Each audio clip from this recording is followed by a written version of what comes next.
Welcome everybody, good morning.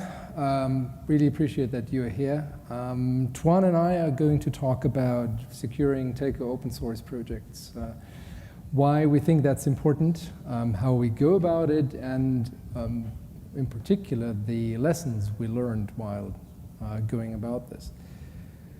Good, so why do we think that's important? Starting off with a very abstract perspective at a modern software application or a modern software product. So typically, in this very abstracted view, you have some part that is proprietary implementation, right? That's the proprietary value add that sets basically one product apart from the other, that implements the secret sauce of a software product.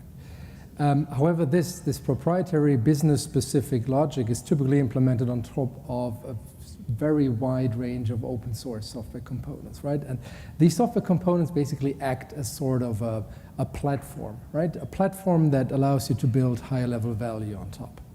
And this platform is, of course, a shared common good, so to say. And it is basically providing commoditized, non-differentiating functionality.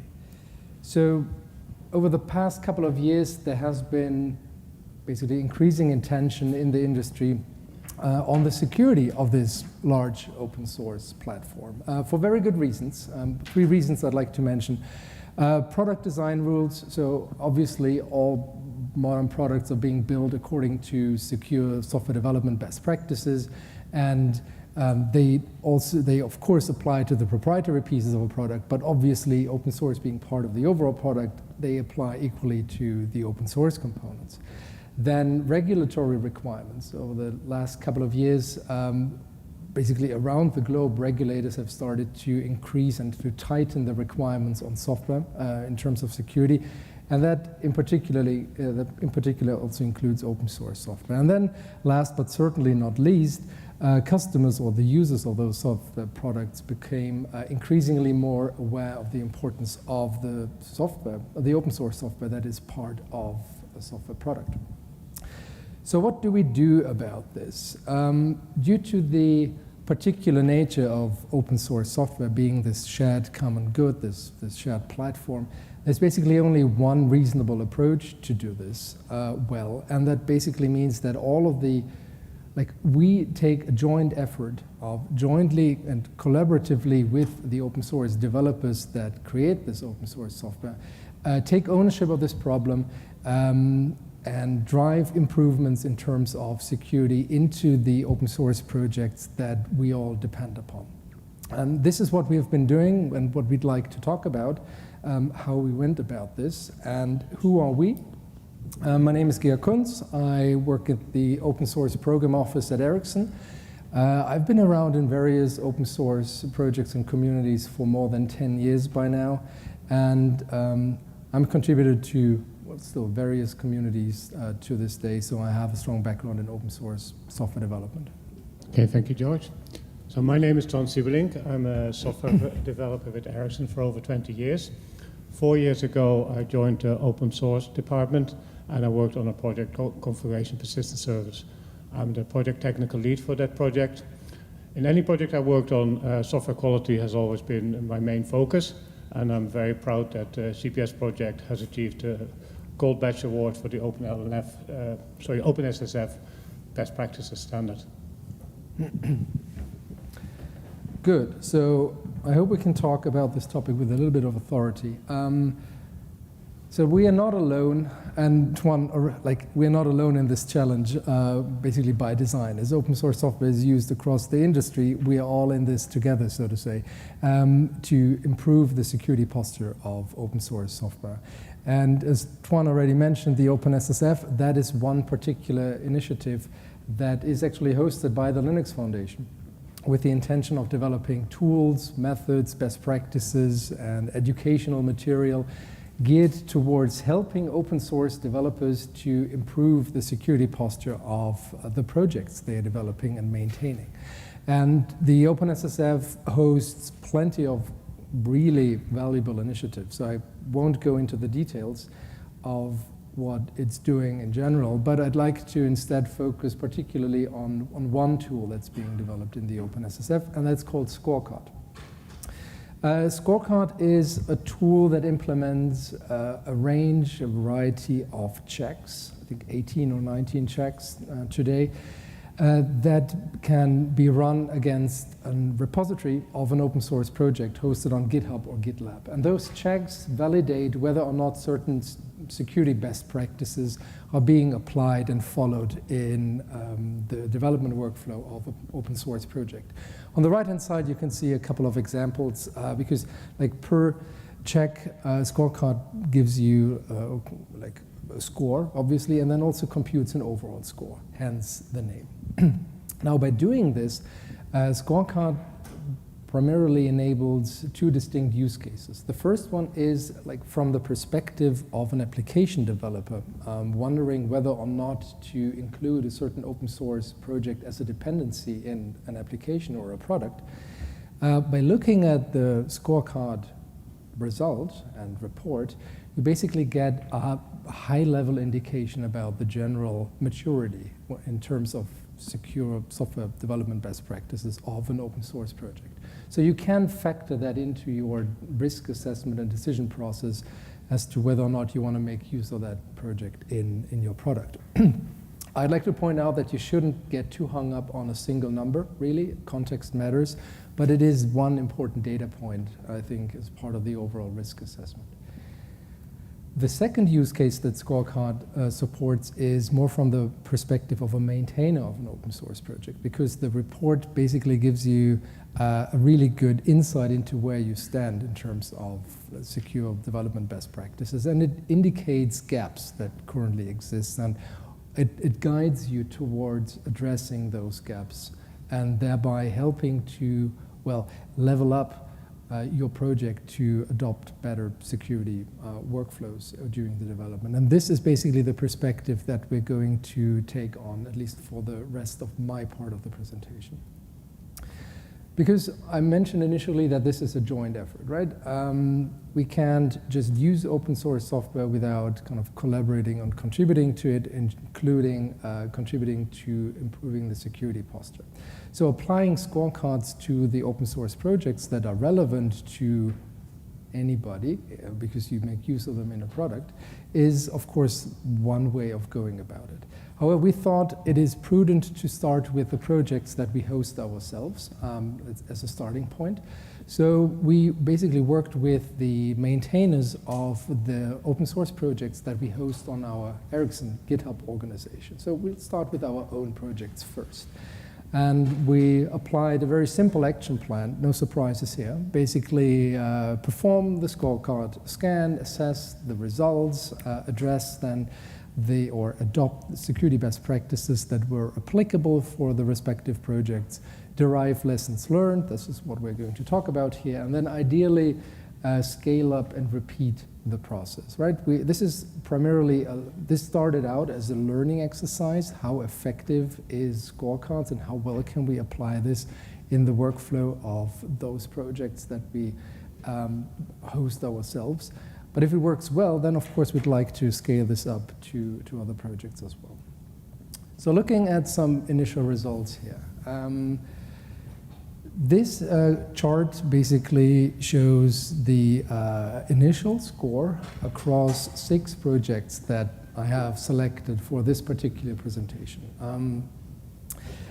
We selected those projects for 2 primary reasons. First of all, they're under active development, obviously, but the second reason is they're very diverse in terms of the programming languages, the complexity of the code, the size of the community, and what kind of features provided by the GitHub platform they actually use. And that has an impact on which security best practices can actually be adopted in the workflow of such a project. And that has an impact, obviously, on the resulting score. So the reddish, orangey bars indicate the initial score when we started this exercise, and you can see the scores were around about ranging from between 3.8 to 5.5. Then the blue bars show the current state, and I say current state because we are certainly not done with this, but we adopted certain best practices, and I can have a follow-up slide showing you more details on this. And now for the majority of those projects, we're at like between 7 and 7.5. The exception is this one project on the far right, Uwe, and this remains at a relatively low 4.7. Why is that the case? The reason here is that this is a very simple project that is basically a single maintainer project. It hosts shell scripts and it doesn't make use of any advanced GitHub features. As a result, not all of the metrics of Scorecard are really applicable, resulting in a lower score. So the takeaway here is really that, well, this doesn't necessarily mean that this project is insecure, and instead it means, okay, it shows you that there are certain properties in place and you should dig deeper and analyze the context and not just stick to the score itself from a kind of user's perspective.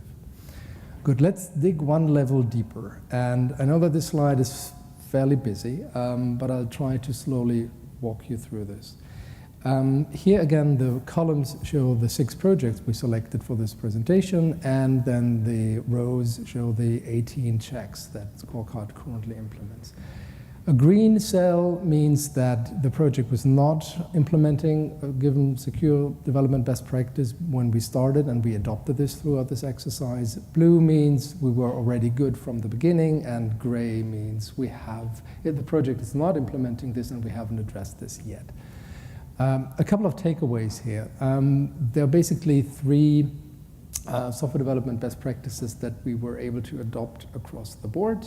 Token permissions basically tries to explicitly set a minimum permission level for the GitHub token that's being used in GitHub Actions. This is used to avoid malicious use of GitHub Actions and thereby protecting the integrity of the source code in the repo. Security policy is basically documentation that describes how to notify the maintainers of newly discovered vulnerabilities, and it's also documentation used by developers to convey which versions and releases will still get security updates. And branch protection is a set of rules that predefine a certain set of workflows, meaning, for instance, you're not able to push code directly into the code base, thereby bypassing code reviews, for instance, but instead a certain number of reviewers need to review the code and approve a certain change. So these best practices we were able to adopt. Others were already enabled. That was quite good. Future work, we want to look into fuzzing and packaging and signed releases. That's certainly best practices that we're going to adopt across the projects. And I'm not going to talk about the OpenSSF best practices badge because Toine will talk about this in more detail. Okay, so in this regard, what are the lessons learned and the takeaways from applying scorecards to the projects that we're hosting ourselves? From a maintainer's perspective, it provides really valuable guidance in terms of where you stand and what to improve.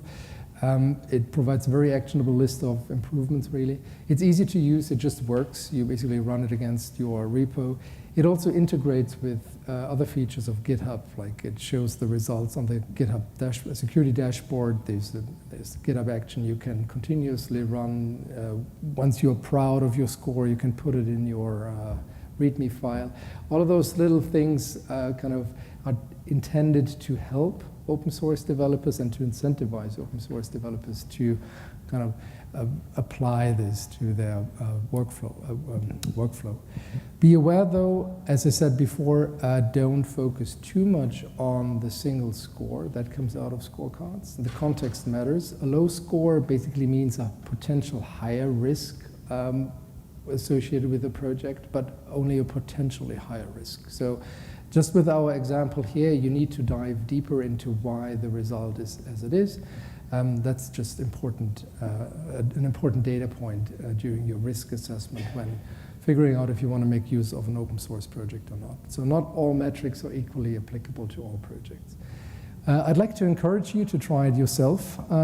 Take scorecards, run it against a repo of your own, might be one of your projects or a project that you're consuming in your products.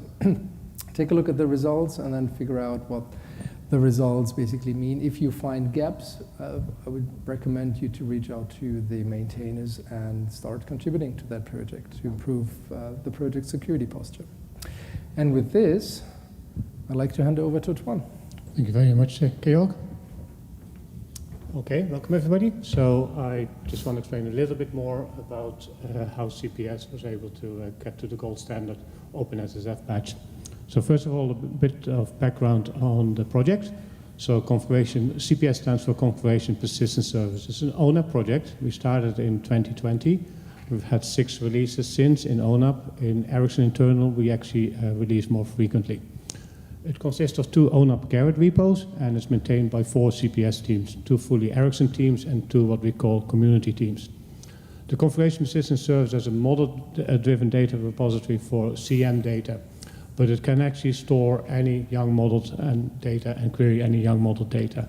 Technology-wise, it's a Spring Boot Java application. So how do we maintain our code quality? So from a development point of view, we always follow several coding standards. Like any ONAP project, we use Google Java style for consistent look and feel of the code. We use check style and spot bugs to determine common bugs in the code quality. We follow ONAP developer best practices, and over the years we also developed our own CPS code-specific requirements. We follow an agile process. We groom every user story, and during the grooming of the user story, we take particular care of the quality aspects of that user story. Bugs are always prioritized over user stories, and once a bug is fixed, we do a full slip-through analysis to determine what went wrong. And this is especially important when it comes to our testware. So if the bug was able to appear because of lack of in our testware, we'll try to address our testware immediately. Of course, we have CI jobs to guard us against quality degradation. Apart from automated jobs, we also follow a strict code review process. So we developed our own code review checklist. We have a requirement of 3 minimum reviewers. I think that's actually true for any owner project. One of the reviewers needs to be the work item owner. So every user story is part of an epic in Jira, and typically somebody owns and drives that, and that person has to approve the relevant code. One of the 3 reviewers needs to be a senior developer, and then we have additional reviewers as required to make up the number. Sometimes we also do, especially with complex code, we do a kind of a team kind of code review, which can be very helpful. We use SonarQube then to track our changes and our quality as well. We're trying to maintain over 97% code coverage in SonarQube, but we actually use Jacoco for the individual Java modules. For many Java modules, that we have to have 100% code coverage, so we can't actually produce any new code without having the relevant testware as well. We allow 0 SonarQube violations and code smells in any new or modified code. So there's a snapshot there of our project statistics, and as you can see, it's in a very healthy state with 0 violations and almost 99% code coverage. So apart from the production code, to go a little bit more detailed on the testware. So as I already mentioned, any new code has to be accompanied by relevant testing code. We use Groovy and Spock to do our unit testing. I've done several presentations to kind of promote the Groovy and Spock framework, as I think it's a very useful framework to write very good tests and get to a high level of coverage in your production code. From ONAP, we inherited something that's called CSIT. This is the Continuous System Integration Test. So this is where we deploy the application in a Docker environment and do end-to-end tests from the REST endpoints. Apart from that, we also developed our own acceptance tests, which are based on our Groovy and Spock framework. I often call these like semi-integration tests. This is where we test the interaction between different modules and the dependencies, so the interaction with the dependencies. So we're using Spring Boot containers to inject things like Postgres or Kafka, and to do that level of testing. The advantage of these tests is you can run them in your IDE, and they're actually much faster. We run these tests on a regular basis in a separate job. We actually now do that every 2 hours, and then every morning in our stand-up, we look, we create plots of these, and then we have something like 30 tests, and we can see whether they're stable. If there's a degradation in performance, it would be an obvious trend. Or the opposite, if we're working on a performance improvement user story, then we can use these graphs to see what the effect is on the different use cases of the performance improvement.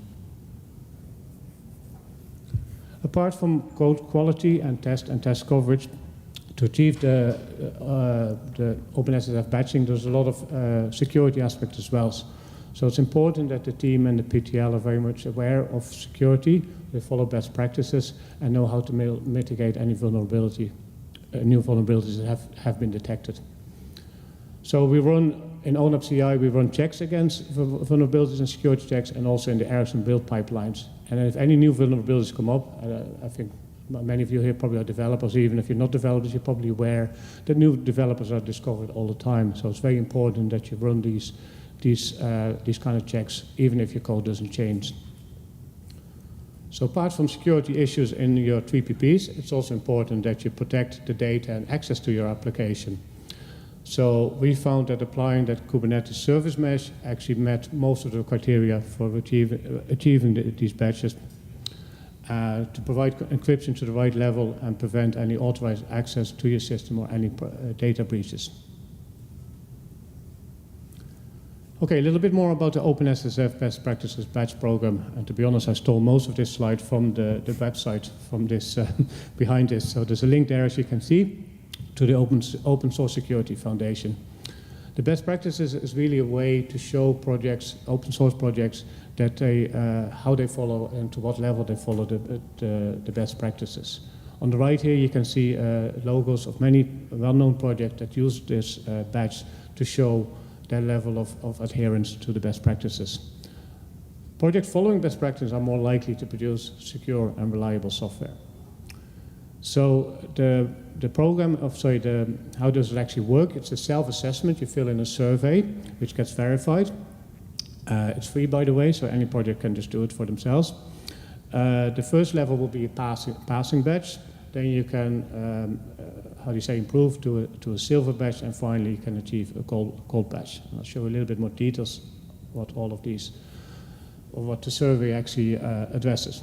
So there's multiple categories of concern: the quality of the application itself, the quality of the project, also the infrastructure and the tools used to build and support the application. It's also about the people building the application, and finally it's also about encouraging open source participation in your project. So the survey splits in 6 different categories. The basic category is mainly about the project setup, so things like licenses, oversight, having contributors from different organizations, those kind of things. Change control is about making sure you have a way of tracking your changes, that you version your application, and that you produce things like release notes. For reporting, it's important that you have a bug tracker and a way of reporting the vulnerabilities in your application. Quality is all about the build system. It includes test and coverage reporting. For silver, you have to achieve an 80% code coverage, and gold, 90% code coverage. Security is about following good cryptographic practices. And for the gold security, for the gold level for the security patch, you need to complete a separate security survey, which I'll detail a little bit more on later. The analysis section is about having tools, for instance, SonarQube, to do static and dynamic code analysis to report or detect bugs and security vulnerabilities as well. So what does batching mean for CPS?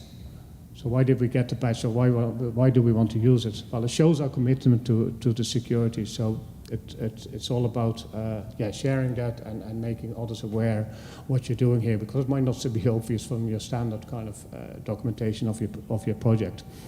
It builds trust with the community, so it might attract a larger user base, and it also probably is a factor in helping and getting people to participate in your project. They might feel, they might like to work on a project that's of good quality and is proven that way.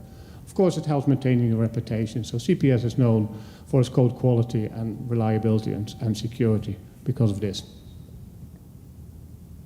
Okay, the road to gold. So what was our own experience?